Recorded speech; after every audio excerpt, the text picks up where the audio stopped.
পঞ্চায়েতে কী ছিল আজকে? আজকে আমাদের প্রধান এবং উপপ্রধান মানিকচক পঞ্চায়েত সমিতি অন্তর্গত নূরপুর গ্রাম পঞ্চায়েতের প্রধানের পদ অপসারণ হয়ে ফাঁকা হয়েছিল এবং উপপ্রধানের পদ ফাঁকা হয়ে অপসারণ হয়েছিল। তাই আমরা আজকে প্রধান এবং উপপ্রধানের নির্বাচন করে প্রধান এবং উপপ্রধান নির্বাচিত করলাম। কে হলেন প্রধান এবং উপপ্রধান? প্রধান হলো শ্রী পরিমল মণ্ডল, উপপ্রধান হলো সঞ্জিলা বেবি। কোন দলের প্রধান, কোন দলের উপপ্রধান, কোন দলের? দলের এখানে কোনো ব্যাপার নাই।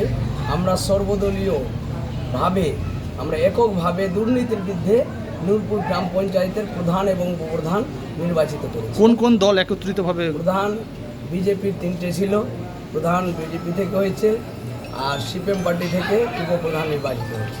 কতজন সদস্য ছিল আজকে? আমাদের আজকে উপস্থিতের সংখ্যা হচ্ছে 16 জন। কোন কোন দলের, কোন কোন দলের? 6 জন সিপিএমের প্রতিনিধি ছিল, 3 জন বিজেপির ছিল, 1 জন নির্দলীয় ছিল, 6টা টিএমসি ছিল। আচ্ছা, সব ভোট আপনার পক্ষে কতটা সম্পূর্ণটাই? আমাদের টোটাল মেম্বার হচ্ছে 26 জন।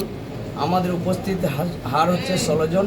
16 জন আমাকে সমর্থন করেছে। তৃণমূল এবং সিপিএম সকলে? সকলেই। সকলে। আপনারা কি সমর্থন চেয়েছিলেন না ওরা স্বেচ্ছায়? না, ওরা স্বেচ্ছায় সশরীরে আমাকে সমর্থন করেছে। কি করবেন এবার প্রধান হলে, কিভাবে কাজ হবে? আমাদের প্রথম উদ্দেশ্য হলো আমাদের পঞ্চায়েত দুর্নীতি এবং দুরবস্থায় পড়েছিল, এর বিরুদ্ধে আমরা সোচ্চার হয়ে সর্বদলীয়ভাবে সর্বজাতি নির্বিশেষে আমরা এককভাবে দুর্নীতির বিরুদ্ধে আজকে প্রধান গঠন করলাম। আমাদের মূল উদ্দেশ্য হচ্ছে যে আমাদের নূরপুর অঞ্চলে জনগণের উন্নয়ন এবং আমাদের রাস্তাঘাট, পানীয় জল, শিক্ষা, স্বাস্থ্য ব্যবস্থা উন্নতি করা। পরিমল মণ্ডল প্রধান।